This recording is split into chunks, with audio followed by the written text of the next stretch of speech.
מורי הדרך, מורות דרך יקרים, בפתחו של ראש השנה אני רוצה לנצל את ההזדמנות וקודם כל לאחל לכולנו שנה טובה.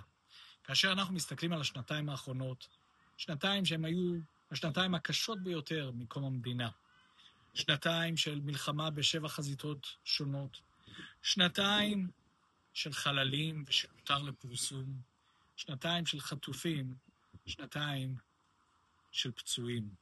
ועבורנו בעולם התיירות, השנתיים האחרונות היו שנתיים של עצירה מוחלטת של התיירות לארץ, שנתיים של חוסר עבודה, שנתיים של חוסר ודאות, ובהרבה מקרים שנתיים שהפרנסה הייתה קשה בה. אך דווקא מתוך החושך הזה, שהאנטישמיות עולה בכל מקום ומקום, אנחנו רואים כמה אורו של מורה הדרך, אנחנו רואים כמה מקומו של מורה הדרך או מורת הדרך חשובים. אנחנו היום יותר מתמיד יודעים להעריך את תפקידכם מורה הדרך.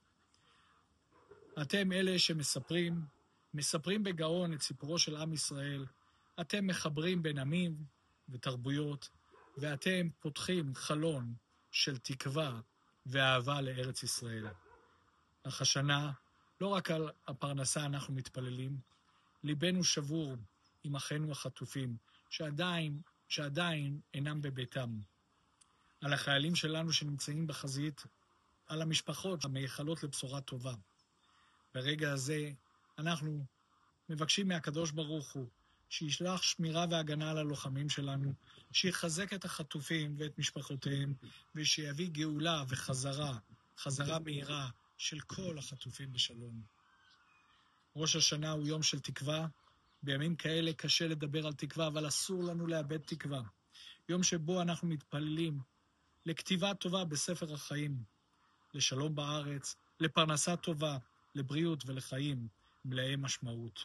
אני תפילה שהשנה הקרובה תהיה שנת בניין מחדש, שנה שבה נזכה לראות את השבילים בארץ ישראל מתמלאים שוב בקולותיכם, מורי הדרך, מוליכים אלפי מבקרים ותיירים בארץ הקדושה.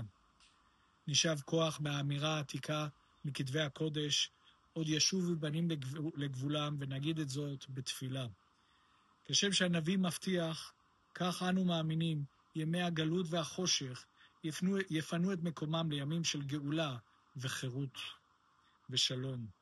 יהי רצון, מורי הדרך, שהשנה החדשה תביא איתה בשורות טובות, אחדות, ביטחון, חזרת החטופים, שמירה על חיילינו, פרנסה טובה לכולנו, שנה טובה ומתוקה לכל אחד ואחד מכם, לבני משפחותיכם, ונתראה בקרוב במשרדי שראל.